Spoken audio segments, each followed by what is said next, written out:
शिर्डीची ती काडीकुट्ट रात्र. आजूबाजूला दिवाळीचा उत्साह होता, पण द्वारकामाईमध्ये एक वेगळा चमत्कार घडणार होता. एक असा चमत्कार ज्याने विज्ञानाचे सर्व नियम मोडीत काढले. ज्यांनी साईंना रोखण्याचा प्रयत्न केला त्यांचे डोळे आश्चर्याने फाटले. मित्रांनो, आजच्या या व्हिडिओमध्ये आपण साईबाबांच्या त्या शक्तीचा अनुभव घेणार आहोत, जी पाहून आजही लोकांच्या अंगावर शहारे येतात. व्हिडिओ शेवटपर्यंत नक्की बघा, कारण हा अनुभव तुमची श्रद्धा दुप्पट करेल. ते दिवस होते साईबाबाच्या सुरुवातीच्या काळाचे. साईबाबांनी दररोज संध्याकाळी मशिदीत दिवे लावण्याची आवड होती. यासाठी ते गावाच्या दुकानदाराकडून तेल मागायला जायचे. पण त्या दिवशी काहीतरी वेगळंच घडलं. गावातील काही खोडसाळ माणसांनी दुकानदारांना फसवले आणि सांगितले की आज कुणीही साईंना तेल द्यायचे नाही. जेव्हा साईबाबा नेहमीप्रमाणे तेल मागायला गेले तेव्हा प्रत्येक दुकानदाराने त्यांना नकार दिला. कुणी म्हणाले की तेल संपले, तर कुणी म्हणाले आम्हाला परवडत नाही.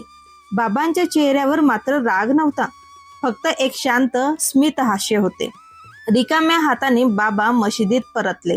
लोक लांबून बघत होते की आता बघूया तेल नाही तर हे फकीर दिवे कसे लावतात. बाबांनी शांतपणे मातीच्या पंत्या ओढीने मांडल्या, पण त्यामध्ये तेल नव्हतं.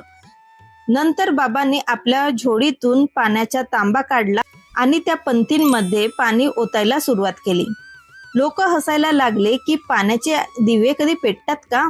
पण जशी बाबांनी काडी ओढली तसा एक चमत्कार घडून आला.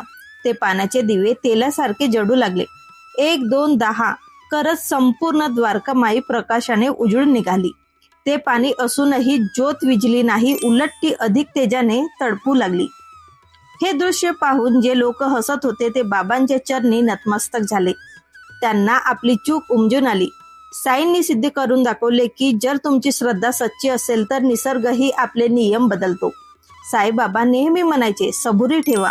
आज तुमची परिस्थिती कशीही असो, संकटाचे डोंगर समोर असोत, पण जर तुमचा विश्वास साईंवर असेल तर तुमच्या आयुष्यातील अंधार दूर व्हायला वेळ लागणार नाही. मित्रांनो, हा चमत्कार फक्त एक गोष्ट नाही तर एक शिकवण आहे. तुम्हाला हा व्हिडिओ कसा वाटला नक्की कमेंट बॉक्समध्ये सांगा. तुमच्या आयुष्यातही साईंचा असा एखादा अनुभव असेल तर कमेंट बॉक्समध्ये ओम साई राम लिहायला विसरू नका. अशाच भक्तिमय कथांसाठी उज्ज्वल गाथा चॅनलला सबस्क्राईब करा. अनंत कोटी ब्रह्मांड नायक राजाधिराज योगीराज परब्रह्म श्री सच्चिदानंद सद्गुरु साईनाथ महाराज की जय. ओम साई राम.